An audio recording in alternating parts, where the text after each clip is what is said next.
I know a lot of you are Trump supporters who want to see him get the Republican nomination a second time and return to the White House. So I get that, but I want to start what could be a difficult conversation among conservatives.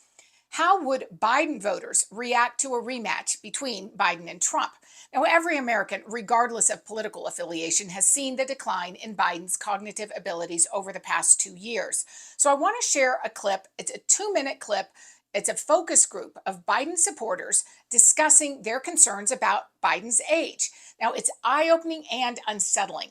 After that, I have another short clip of Mika Brzezinski of MSNBC News making the most inane comments about Biden's ability, or his rather inability, to get on and off a stage without making a spectacle of himself. Now, the 8 people in this focus group clip are fully aware of Biden's physical and mental decline, and yet they plan to vote for him simply because they dislike Trump that much. Now, after watching the clip, I have a simple question for all of you. Given the level of vitriol Biden supporters have for Trump, is Trump really the best choice for the Republican Party? Now, I'm not going to give my opinion one way or the other. I just think this is an important conversation to have.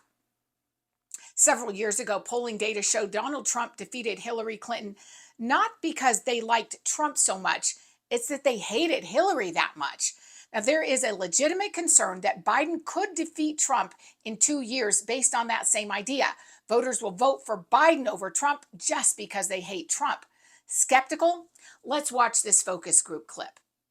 If you're concerned that if he shows signs of aging between now and next November, that Republicans could effectively use that to beat him in the presidential campaign.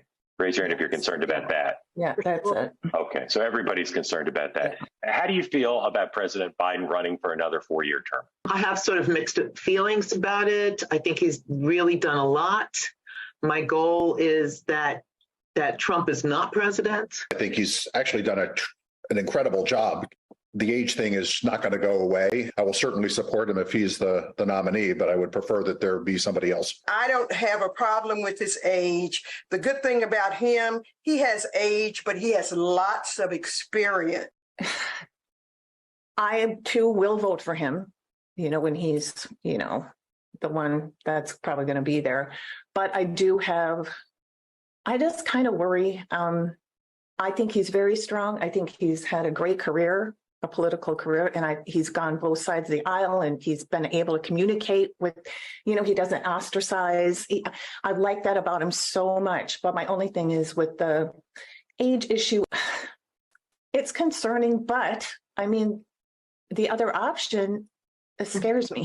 So I can deal with the age thing if it's this or Trump. I want to ask you one more question about what we started with, is this question of the president's mental capacity. Raise your hand if you think his capacity are somewhat or significantly, but lessened since he took office. Raise your hand if you've seen a decline of some sort since he took office. Raise your hand. All right. Only 2 of you see any decline whatsoever. The rest of you, just to be clear, the rest of you think he's exactly the same as when he took office. Yeah, for the most part. He's got the pressure nut on him now, but yeah. I would love to hear your thoughts on this in the comments below. If you like what we're doing here at Americans for Limited Government, please like and share this video and subscribe to us on YouTube and Rumble. I think his staff needs to own his age. I'm just going to be honest. I don't think they do a good job helping out the president. And I'm not talking about it I'm just saying, if you are managing a president's schedule, and you are managing a president getting on stage and getting off stage and getting on planes and getting off planes, and yes, he's 80. You need to be there for him, and you need to make a pathway, and you sure as hell better make sure he doesn't fall on a sandbag. And I blame the staff for that. These are the things that are going to hurt him. These are things that are going to be played on a loop. Okay, let him do his job, let him do his speeches, let him work on policy, let him do his connections in Congress, unlike any president that we've seen, I don't know, since Clinton.